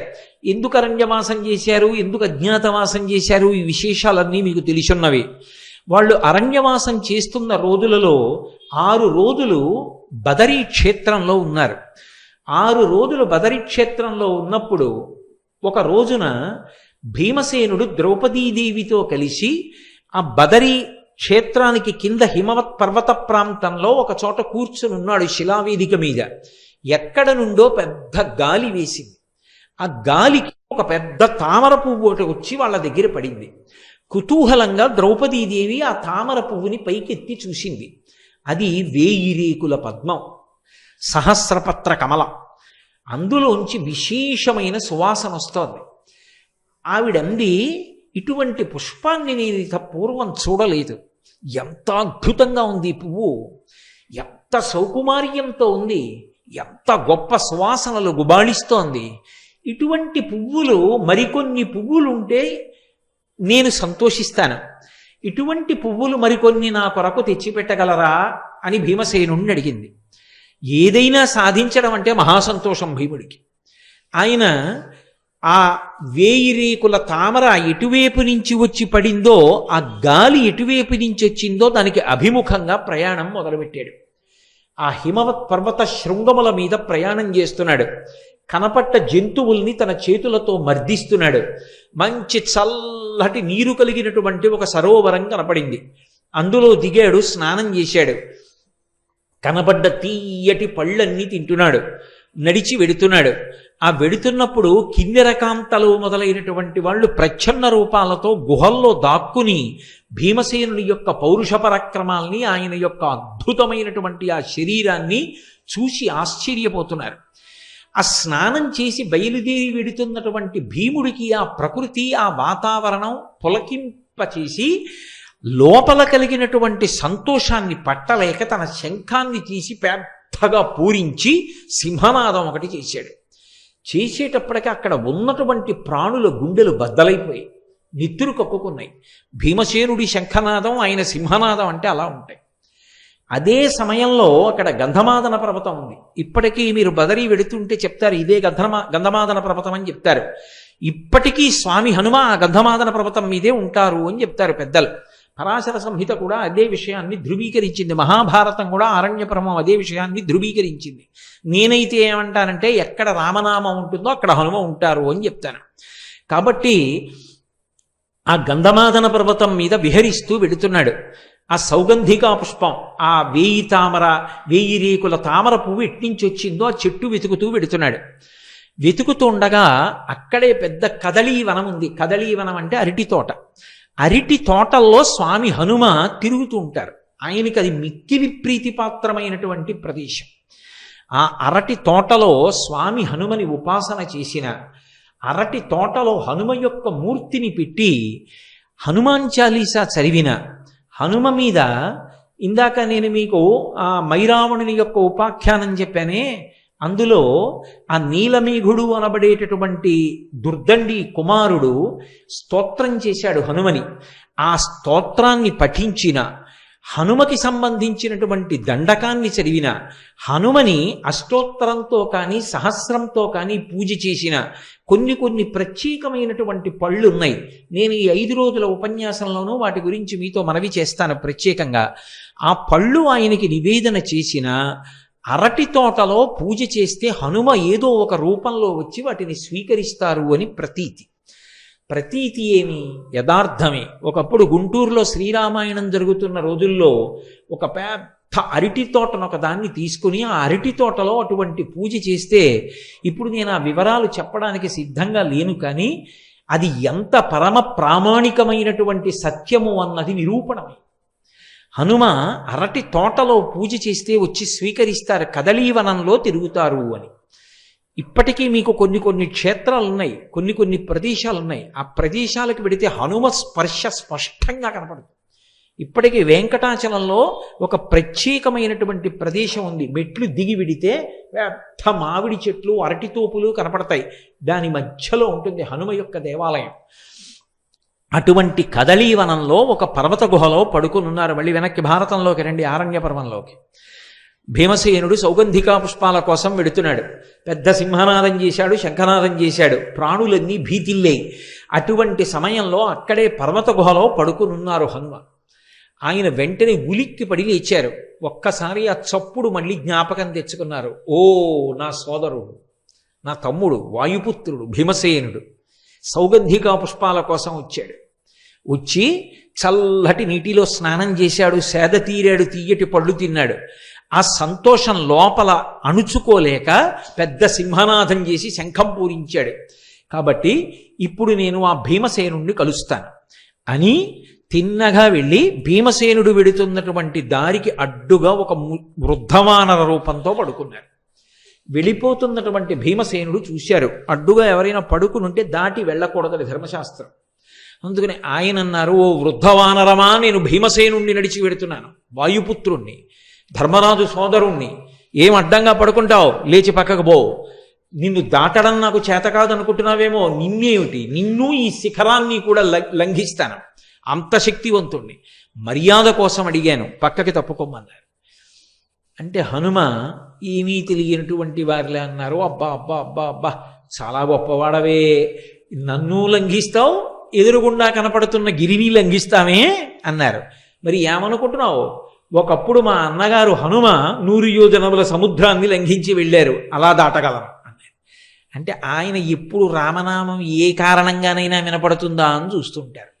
ఏం చెప్పావు, మీ అన్నగారు హనుమ 100 యోజనముల సముద్రం దాటారా, ఎందుకు దాటాడయ్యా అలాగా అన్నారు. అంటే మళ్ళీ రామకథ అంతా చెప్పారు ఒకసారి. దశరథ మహారాజు గారి పెద్ద కొడుకు రామచంద్రమూర్తి, సీతమ్మ, అరణ్యవాసం, రావణాసురుడు, సీతాపహరణం, ఆ సుగ్రీవుడితో స్నేహం చెయ్యడం, దశ దిశలకి ఆ వానరులందరూ వెళ్ళడం, దక్షిణ దిక్కి హనుమ వెళ్ళడం, 100 యోజనముల సముద్రాన్ని దాటి శిశుపావనంలో సీతమ్మ తల్లి యొక్క జాడ కనిపెట్టి వెనక్కి రావడం, సేతుబంధనం, రావణ సంహారం, సీతారాముల యొక్క పట్టాభిషేకం లఘువుగా చెప్పారు. చాలా సంతోషించారు. ఎలాగో అలా రామకథ చెవిని పడింది కదూ, అది ఆయనకి పరమ సంతోషం. అన్నీ విని అన్నారు, అబ్బా, మీ అన్నగారు హనుమ అంత బాగా లంఘనం చేశారే, నువ్వు కూడా అలా లంఘనం చేయగలవు, కానీ ఇంత చిన్న పనికి అంత పెద్ద లంఘనం ఎందుకయ్యా, వృద్ధుణ్ణి, వానరుణ్ణి, శరీరమా జర్జరీభూతం అయిపోయింది, రోగములా పొటమరించాయి, నా అంత నేను లేవలేను, అంత ఉద్ధతి ఎందుకు, కాస్త తీసి పక్కన పడుకోబెట్టి వెళ్ళిపోతే అయిపోలా అన్నారు. వెంటనే ఆ వృద్ధవానరం, దీన్ని ఎత్తి పక్కన పెట్టడం ఎంత పెద్ద విశేషం అని మహాభారతంలో వర్ణిస్తారు. ఏపున 2 చేతులను ఇమ్మున పట్టి అమర్చి ఎత్తగా ఓపగా మొగ్గతిల్లబడి ఆయన ఘర్మజలార్ధ్రదేహుడై కాపురుషుండు ఓలి నిజగర్వము తక్కి ఊరుకుండే చింతాపరుడై వృకోదరుండు తద్దయు లజ్జ నధోముఖంబుతోన్ అంటాడు. 2 చేతులతోటి ఆ వానరాన్ని ఇలా పట్టుకుని హుప్పని ఎత్తడానికి ప్రయత్నం చేశారు. ఏపున 2 చేతులను ఇమ్మున పట్టిన మర్చి ఎత్తగా, ఇలా పైకి ఎత్తుదామని ఒక్కసారి హుప్పని ఇలా అనేటప్పటికీ ఆ వానరం పైకి లేవడం మాట దేవుడెరుగు, ఓపగా మొగ్గతిల్లబడి ఆయన మీద బోర్లా పడిపోయారు. పడిపోయి ఘర్మజలార్ధ్రదేహుడై ఒళ్ళంతా చెమటలు పట్టేసి తడిసిపోయింది. ఒళ్ళు తడిసిపోయి కాపురుషుండు ఓలే నిజగర్వము దక్కి ఎనంగియుండే చింతాపరుడై వృకోదరుండు తద్దయులజ్జ నధోముఖంబుతోన్. ఆయన యొక్క గర్వమంతా అణిగిపోయింది భీమసేనుడికి. అణిగిపోయి, ఏమిట్రా ఈ వానరం, దీన్ని ఎత్తలేకపోయాను సరికదా, బోర్లా పడిపోయానని సిగ్గుపడిపోయి తలదించుకుని నిలబడి, అయ్యా నువ్వెవరో మహాత్ముడవు, సామాన్యుడివి కావు, నన్ను పరీక్షించడానికి వచ్చినటువంటి మా అగ్రజులు హనుమయ లేకపోతే మహర్షుల దేవతల, నాకు యథార్థం చెప్పండి అన్నారు. అప్పుడు స్వామి హనుమ, నేను నీ అగ్రజుణ్ణయా, నేను హనుమని, నీ యొక్క శక్తిని పరిశీలనం చేద్దామని ఈ మాట అన్నాను అంటే ఎంతో సంతోషించి 2 చేతులు కైమోడ్చి నమస్కరించి, అయ్యా మీకు అన్ని విషయాలు తెలుసు, 4 యుగముల యొక్క లక్షణాలు ఎలా ఉంటాయో, 4 యుగాలలో ధర్మ సంస్థాపన ఎలా జరిగిందో ఆయా యుగ లక్షణములను చెప్పమని అడిగారు. అడిగితే సంగ్రహంగా 4 యుగాలు, 4 యుగాలలో శ్రీ మహావిష్ణువు స్వీకరించేటటువంటి అవతారాలు, వాటి యొక్క వర్ణములు, ఆ ధర్మ సంస్థాపన క్రమాన్ని మహానుభావుడైనటువంటి హనుమ ఉపదేశం చేశారు. చేసిన తరువాత భీమసేనుడు ఒక కోరిక కోరారు. అన్నగారు నాకొక్క కోరిక, ఆనాడు మీరు పరమ భయంకరమైనటువంటి రూపాన్ని చూపించారు రామరావణ సంగ్రామంలో, ఏది ఇంకొక్కసారి మీరు అటువంటి రూపాన్ని నాకు చూపించండి, దర్శనం చేస్తానన్నారు. ఎప్పుడో జరిగిన రూపం ఇప్పుడు ఎందుకు లేవయా, ఊరుకో అన్నారు. కాదు కాదు చూడవలసింది. సరే చూపిస్తాను చూడమని మేరుమందర సంకాశౌభౌదిత్తామలప్రభ, మేరు పర్వతం ఎలా ఉంటుందో అలా పెరిగిపోవడం మొదలుపెట్టారు. పెరిగిపోతే ఆయన రూపం 10 దిశలు నిండిపోతే ఇంతటి ధైర్యశాలి అయినటువంటి భీముడు గజ గజ వణికిపోయాడు. ఆ రూపాన్ని చూసి వణికిపోయి ఇక చూడలేక 2 చేతులతో కళ్ళు మూసేసుకుని, అలా కళ్ళు మూసుకుని 2 చేతులు ఎత్తి నమస్కారం చేసి, నేను చూడలేకపోతున్నాను ఈ రూపాన్ని, నాకు భయం వేస్తోంది, ఉపసంహారం చేసేయండి అన్నాడు. అంటే ఉపసంహారం చేశారు. ఉపసంహారం చేసి మళ్ళీ వృద్ధవానరం ఎలా ఉంటుందో అలా కనపడి, ఇది నువ్వు చూపించమన్నావని చూపించినటువంటి రూపం, శత్రువీరులు ఎదురు నిలబడినప్పుడు దీనికి 2 పెరుగుతుంది నా శరీరం. అటువంటి రూపాన్ని చూడడమే సాధ్యం కాదు. అటువంటి రూపంతో నే తొడ కొట్టినా, నా తోక విదల్చినా, నా నోరు తెరిచినా, నా 2 చేతులు పరిగలలా చాచినా, నా పాదములతో తొక్కినా, నన్ను ఎదుర్కొని నిలబడగలిగిన వాడు ఈ లోకంలో ఉండడు. ఎందుకయ్యా ఇన్ని ఇడుములు పడతారు? ఒక్క క్షణంలో హస్తినాపురానికి వెళ్ళి మీ శత్రువులైన ధార్తరాష్ట్రుల్ని పీనుగు పెంటలు చేస్తాను, మీకు పట్టాభిషేకం చేస్తానన్నారు. మేము పౌరుష పరాక్రమాలు ఉన్నవాళ్ళమే, మీ అండదండలుండగా మాకేమి లోటు స్వామి హనుమ, మీరు మాకు అన్నగారు కాబట్టి మీ ఆశీర్వచనం చాలు, మేము మా పరాక్రమంతో శత్రువుల్ని సంహరించి రాజ్యాన్ని చేపడతాం, మీ ఆశీర్వచనం మాకుంచండి అన్నారు.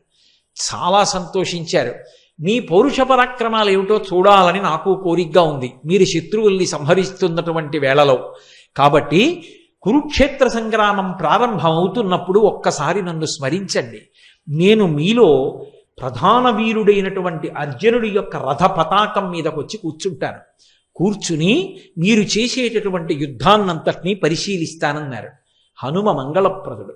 హనుమ ఎక్కడ ఉంటారో అక్కడ మంగళం జరుగుతుంది, హనుమ ఎక్కడ ఉంటారో అక్కడ శుభం జరుగుతుంది, హనుమ ఎక్కడ ఉంటారో అక్కడ ఈశ్వరుడి యొక్క కృప ఉంటుంది. మహానుభావుడు వచ్చి అర్జునుడి యొక్క రథ పతాకం మీద కూర్చున్నారు కాబట్టే పాండవులు గెలవడానికి అవకాశం ఏర్పడడానికి ఉన్నటువంటి కారణాల్లో ఒక బలమైన కారణమైంది. అంతటి మహానుభావుడు. భీమసేనుడు అడిగాడా, అయ్యా మీరు వచ్చి మా తమ్ముడు అర్జునుడి యొక్క రథపతాకం మీద వేయించేసి ఉండండి అని అడగలేదు. అడిగాడా, మీరు మా శత్రువుల్ని పరిమార్చండి అని అడగలేదు. అడగకుండా నేను వచ్చి అర్జునుడి యొక్క రథపతాకం మీద కూర్చుంటాను అన్నారు. ఎక్కడ ధర్మం ఉంటుందో, ఎక్కడ ధర్మానురక్తి ఉంటుందో, ఎక్కడ ఈశ్వర భక్తి ఉంటుందో అక్కడక్కడ పిలవవలసినటువంటి అవసరం లేకుండా స్వామి హనుమ బయలుదేరి వస్తూ ఉంటారు. అసలు హనుమ లేకపోతే ఉపద్రవము గడవదు. నేను అందుకే మీతో మొట్టమొదట్లోనే మనవి చేయడానికి కారణం అదే. ప్రతిరోజు ఒక్కసారి సంధ్యాకాలంలో ఆకాశాన్ని దర్శనం చేసి నమస్కరించినటువంటి వాడికి ఉపద్రవములు తొలగి ఎలా మంగళాన్ని పొందుతాడో, అలాగే ప్రతిరోజు ఒక్కసారి స్వామి హనుమ వంక చూసి నమస్కారం చేసినటువంటి వాడు ఉపద్రవముల నుండి గట్టెక్కుతాడు. అది ఎంత మహోపద్రవం అవనివ్వండి, గట్టెక్కడానికి స్వామి హనుమ కారణమవుతారు. ఆయన గట్టెక్కిస్తారు. ఆయన యొక్క శక్తి అటువంటిది. మీకు నేను రామాయణంలోంచే ఈ మాట అన్నందుకు ఒక సందర్భాన్ని నిరూపణం చేస్తాను. రామాయణంలో రామరావణ యుద్ధం అయిపోయింది. రావణాసురుడు మరణించాడు. సీతారాములకు పట్టాభిషేకం అయిపోయింది. రామచంద్రమూర్తి సంతోషంగా పరిపాలన చేస్తున్నారు. అగస్త్యాది మహర్షులు ఒకసారి అయోధ్యానగరానికి విజయం చేసి రామదర్శనాన్ని అపేక్షించారు. రాముడు వారిని లోపలికి ప్రవేశపెట్టి అర్ఘ్యపాద్యాదులిచ్చి పూజించి ఉచితాసనముల మీద కూర్చోపెట్టి ఒక ప్రశ్న వేశాడు. రావణాసురుడు అంతటి అరివీర భయంకరుడు ఎలా కాగలిగాడు అని అడిగాడు. అడిగితే అగస్త్య మహర్షి ఒక మాట చెప్పారు. రామ, నిజానికి రావణాసురుడు కాదు అంత శక్తివంతుడు. రావణాసురుడి కన్నా శక్తివంతుడు, రావణాసురుడి కన్నా కొన్ని కోట్ల రెట్ల ప్రమాదకారి, పరమ భయంకరుడు ఇంద్రజిత్. ఆ ఇంద్రజిత్తు మరణించడం రామాయణంలో పెద్ద మలుపు. వాడు దైవవశం చేత, అదృష్టవశం చేత, మీ పరాక్రమం చేత మడిసిపోయాడు రామ అన్నాడు. ఏమిటా ఇంద్రజిత్ విశేషం నాకు చెప్పవలసింది అని అడిగారు రామచంద్రమూర్తి. అప్పుడు చెప్పారు అగస్త్య మహర్షి. చాలా చిన్న వయస్సులో కృష్ణాజినం కట్టుకుని యజ్ఞోపవీతం వేసుకుని శిఖతో ఉండగా, అంత చిన్న వయస్సులో 7 యజ్ఞాలు చేశాడు. అవి ఒకటి కాదు, అశ్వమేధము, వాజపేయము, పౌండరీకము, ఇటువంటివి 7 పూర్తి చేశాడు. 7వది మహేశ్వర ప్రీతి కొరకు చేశాడు. 7 యజ్ఞములు అనితర సాధ్యమైన రీతిలో పూర్తి చేసి అంత బంగారం దానం చేశాడు. చేస్తే పరమేశ్వరుడు ప్రత్యక్షం అయ్యాడు. నీకేం కావాలని అడిగాడు. నాకు తామసీ విద్య కావాలన్నాడు.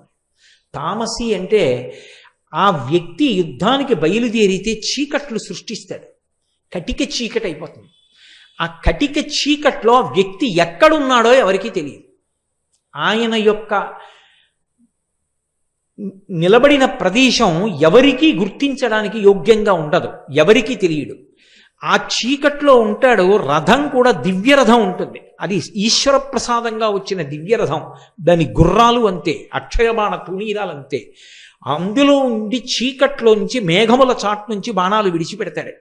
ఎంతమందినైనా పడగొడతాడు. అసలు బాణం ఎక్కువ పెట్టడానికి ఎక్కడున్నాడో తెలియదు ఎవరికి. అటువంటి గుర్రాన్ని, అటువంటి గుర్రాల్ని, అటువంటి రథాన్ని, అటువంటి అక్షయబాణ తూణీరాల్ని, తామసీ విద్యని పొందాడు.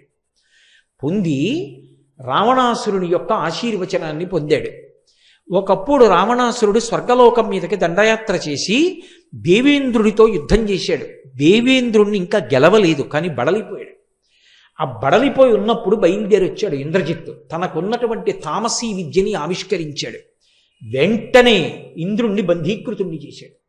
రథంలో పెట్టుకుని రావణుడి దగ్గరికి వచ్చారు. నాన్నగారు, యుద్ధం అయిపోయింది, ఇంద్రుణ్ణి బంధించేశాను, పదండి అంతఃపురానికన్నా. తెల్లబోయాడు రావణాసురుడు. ఇంతటి అరివీర భయంకరుణ్ణి, ఇంతటి తపశ్శాలిని నేను ఓడించలేదు, వీడు గెలిచేశాడు ఇంద్రజిత్తు ఆ ఇంద్రుణ్ణి బంధించి లంకాపురానికి తీసుకొచ్చి అంతఃపురంలో కారాగారంలో ఉంచాడు. ఇప్పుడు పులస్త్య బ్రహ్మ, చతుర్ముఖ బ్రహ్మ ఇద్దరూ బయలుదేరి వచ్చారు. ఇంద్రుణ్ణి బంధించడం మర్యాద కాదయా, విడిచిపెట్టు. కానీ ఇంద్రుణ్ణి గెలిచిన వాడివి కాబట్టి ఇక నుంచి నిన్ను మేఘనాథుడని పిలవరు, ఇంద్రజిత్ అని పిలుస్తారు. ఆయన అన్నాడు, ఇంద్రుణ్ణి విడిచిపెడతాను, కానీ నాకు మరణం లేకుండా వరమిమ్మన్నాడు. అసలే అంత భయంకరమైనటువంటి తామసీ విద్య చేతిలో ఉన్నవాడు, ఈశ్వరానుగ్రహ సంపన్నుడు, ధర్మమును విడిచిపెట్టినవాడు, ఏ ప్రమాదం తెస్తాడోనని బ్రహ్మగారు అన్నారు. అలా చిరంజీవిత్వాన్ని ఇవ్వడం కుదరదు. ఈ లోకంలో పుట్టిన వాళ్ళందరూ వెళ్ళిపోవలసిందే. అందుకే ఇది మర్త్యలోకము అని పిలవబడుతుంది. కాబట్టి శరీరం విడిచిపెట్టాలి. కానీ ఇంద్రుణ్ణి గెలవడం కన్నా గొప్పతనం లోకంలో ఎక్కడుంది? నిన్ను నేను నా నోటితో ఇంద్రజిత్ అని పిలుస్తున్నాను. అప్పుడు ఇంద్రజిత్ అన్నాడు, అయితే పోనీ ఒక వరం ఇవ్వండి. నేను ప్రతిరోజు నికుంభిలకి హోమం చేస్తాను. లంకాపట్టణంలో ఉండేటటువంటి దేవత, ఆవిడికి హోమం చేసినప్పుడు చాలా ఉగ్రమైన హోమం చేస్తాడు. నెత్తురు అందులో పోసి నల్లమేకని పళ్ళతో పట్టి పీకుతాడు, పీకి హవ్యం ఇస్తాడు. అటువంటి హోమం చేస్తాను. హోమం పూర్తి చేసి రథం ఎక్కితే ఇక నన్ను ఓడించగలిగిన వాడు 3 లోకముల యందు ఉండకూడదు. తథాస్తు వరమిచ్చాడు. అందుకే ఇంద్రజిత్తుని ఎవరూ నిగ్రహించలేరు. అటువంటి ఇంద్రజిత్ రామాయణంలో ఏ కారణానికి పడిపోయాడో తెలుసా? అసలు మీరు యుద్ధకాండ చదివితే రామాయణం ఇంతకుముందు ఎప్పుడూ చదవలేదు, ఇదే మొట్టమొదటిసారి. అసలు రామకథ ఏమిటో తెలియదు అనుకోండి, ఉద్విగ్నతతో వెంట్రుకలు నిక్కపొడుచుకుంటే అసలు ఏమవుతుందని. రామరావణ యుద్ధం కన్నా ఇంద్రజిత్ యుద్ధం అలా ఉంటుంది యథార్థానికి. ఇప్పుడు బ్రహ్మాస్త్రం వేసి బంధించాడు రామలక్ష్మణంలో ఒకసారి మాయాసీతని తీసుకొచ్చాడు రథంలో. హనుమంతటి వారు నమ్మేశారు నిజంగా సీతని. ఎందుకంటే అశోకవనంలో హనుమ దర్శనం చేసినప్పుడు కృషీభూతయి సీతమ్మ ఎలా ఉంటుందో అటువంటి సీతమ్మని మాయాసీతని సృష్టించాడు. సృష్టించి ఆవిడ్ని కర్ర పెట్టి కొడుతూ తీసుకొచ్చాడు. ఆవిడ అరుస్తుంటే ఆ బాధ చూసి యుద్ధం చేస్తున్న వానరులందరూ తెల్లబోయి ఆగిపోయారు. హనుమ అంతటి వారు దుర్మార్గుడా, కులకాంతని కొడుతున్నావు, నాశనం అయిపోతావురా అన్నారు. కొట్టడం ఏమిటి, ఈమె కొరకు కదా మీరు యుద్ధానికి వచ్చారు, ఈమె మీకు దక్కకుండా చేస్తానని ఖడ్గం తీసి కంఠం నరికించాడు. సీతమ్మ మరణించింది అనుకుని రామలక్ష్మణులు అంతటి వాళ్ళు మూర్చిపోయారు. లక్ష్మణస్వామి తెలివి పొంది రామచంద్రమూర్తిని ఊరడించాడు. ఇంకేమి రామాయణం అసలు. వానరులందరూ దిక్కులు పట్టి పారిపోయారు. హనుమంతటి వారు కూడా నిర్వేదానికి గురైపోయారు. అప్పుడు అదృష్టవశాత్తు విభీషణుడు వచ్చాడు. వాడు మాయావి, రాక్షసుడు. వాడు సీతమ్మని చంపుతాడా? అంత కామమున్న రావణుడు సీతమ్మని సంహరిస్తే ఒప్పుకుంటాడా? ఒక్కనాటికి ఒప్పుకోడు. ఆమె మాయాసీత. తన మాయాశక్తుల చేత సృజించాడు సీతమ్మని. మీ అందరినీ మానసిక దౌర్బల్యానికి గురి చేశాడు. వాడు ఇప్పుడు హోమం చేయడానికి వెడతాడు. నికుంభలా దేవాలయంలో ఉంటాడు. వాడు హోమం చేయడం పూర్తయిపోయిందా, ఇక వాడిని ఎవరూ పట్టుకోలేరు. వాడు యుద్ధానికి వచ్చేశాడా, మొత్తం వానర సైన్యాన్ని సంహరిస్తాడు. ఆ హోమం పూర్తవ్వకుండా మనం వెళ్ళాలి. హనుమ లక్ష్మణ బయలుదేరండి అన్నారు. వెంటనే లక్ష్మణస్వామి హనుమ బయలుదేరారు.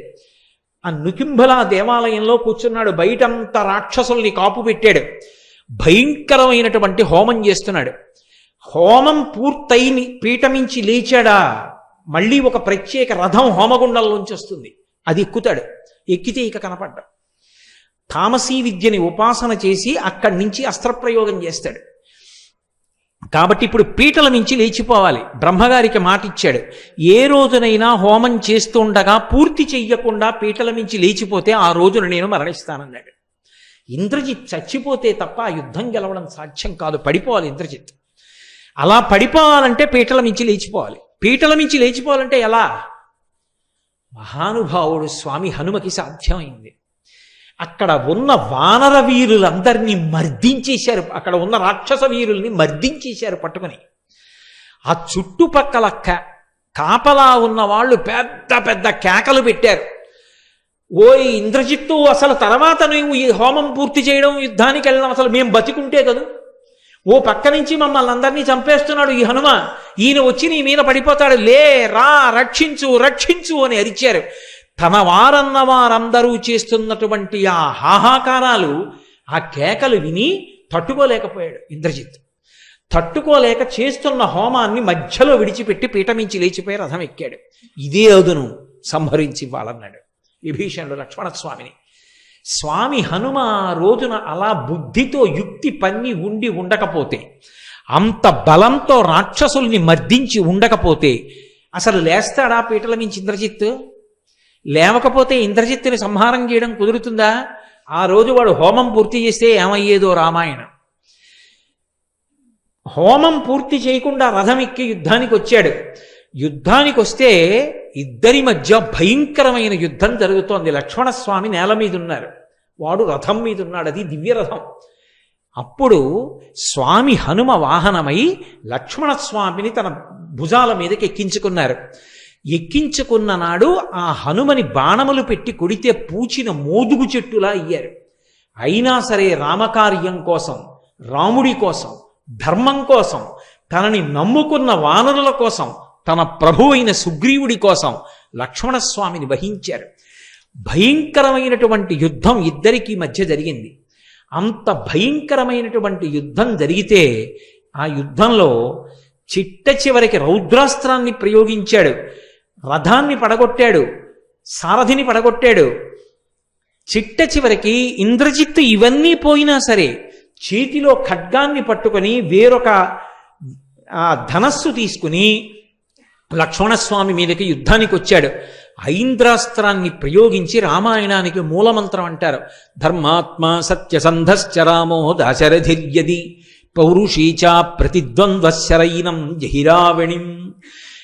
ఈ మాటలు చెప్పి రావణుని యొక్క కుమారుడైన ఈ ఇంద్రజిత్తు మరణించుగాక అని బాణప్రయోగం చేస్తే అప్పుడు ఇంద్రజిత్తు యొక్క శిరస్సు ఛేదింపబడింది.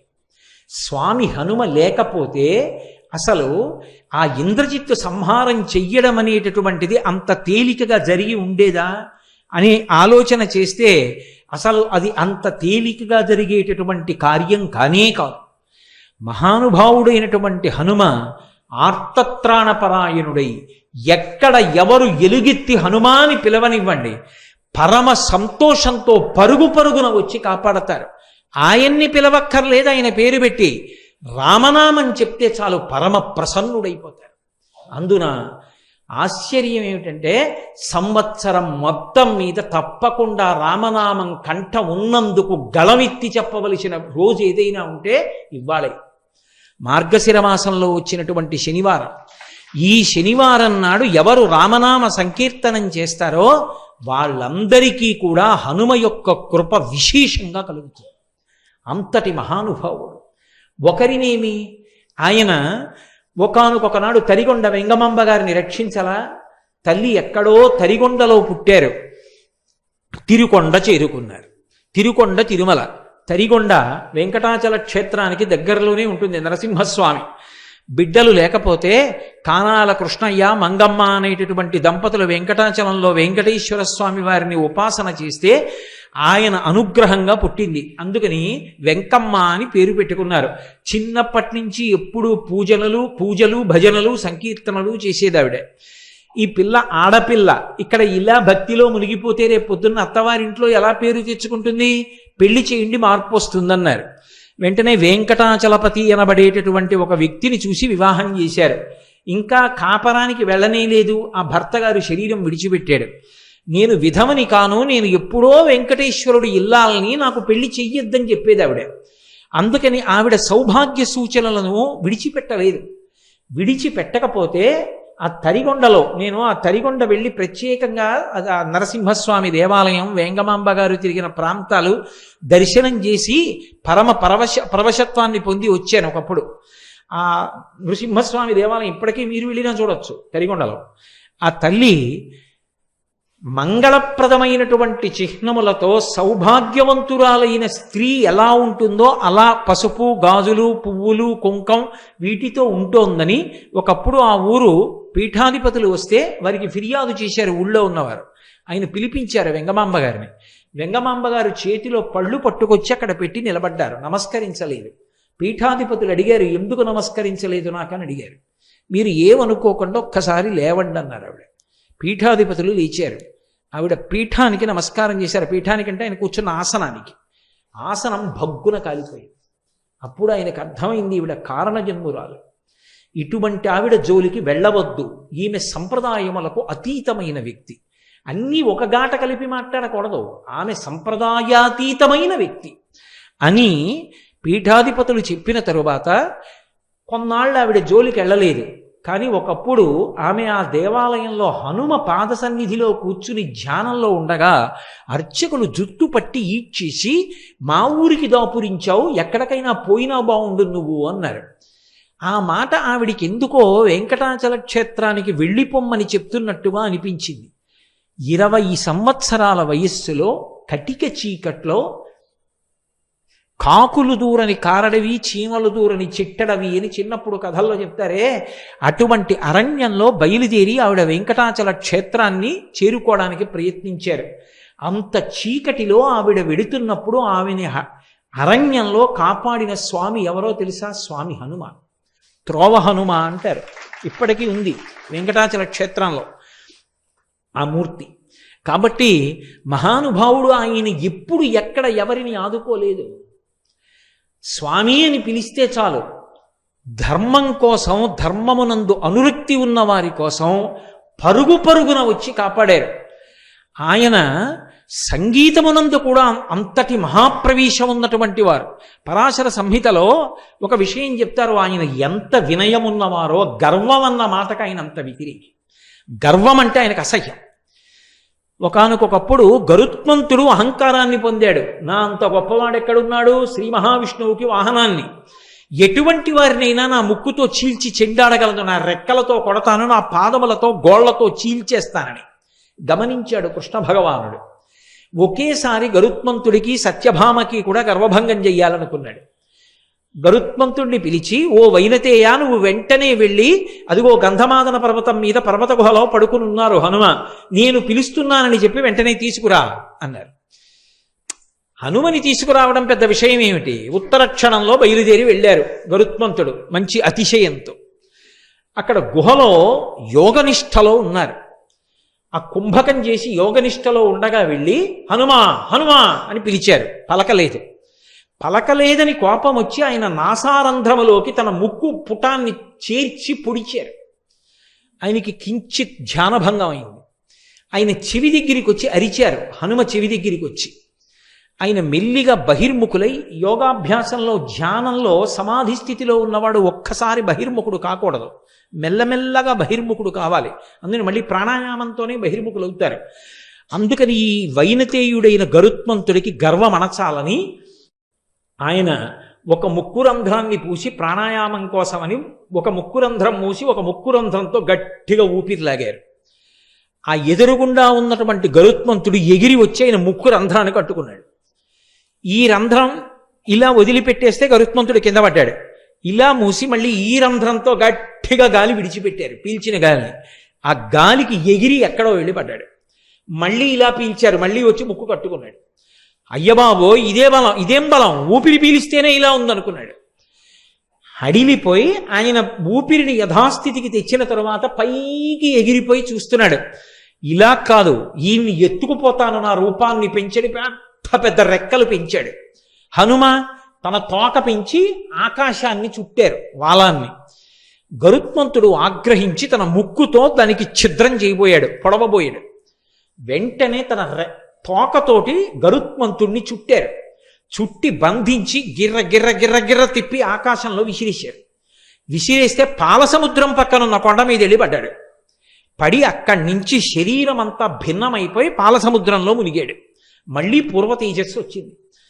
చేతులు కట్టుకుని అత్యంత వినయంగా శ్రీకృష్ణ భగవానుడి దగ్గరికి వెళ్ళాడు.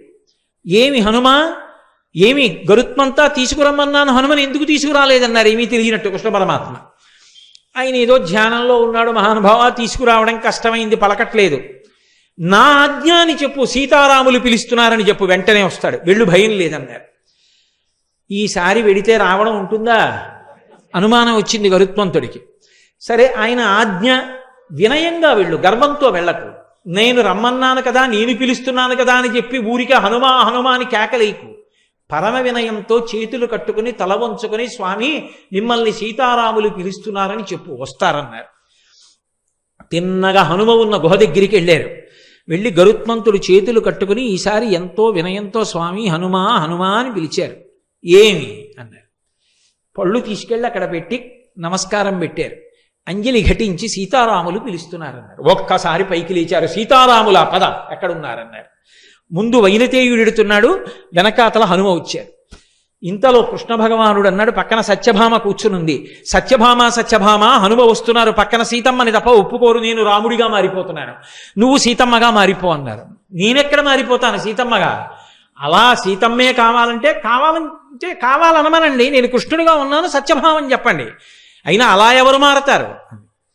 రుక్మిణీదేవి మారుతుంది అన్నాడు కృష్ణ భగవానుడు. ఆవిడికి మరీ ఆగ్రహం వచ్చింది. అబ్బా, రుక్మిణీదేవి సీతమ్మ అయిపోగలదే, అయితే రుక్మిణీదేవిని పిలిచి కూర్చోబెట్టుకోండి, మారుతుందేమో చూద్దాం.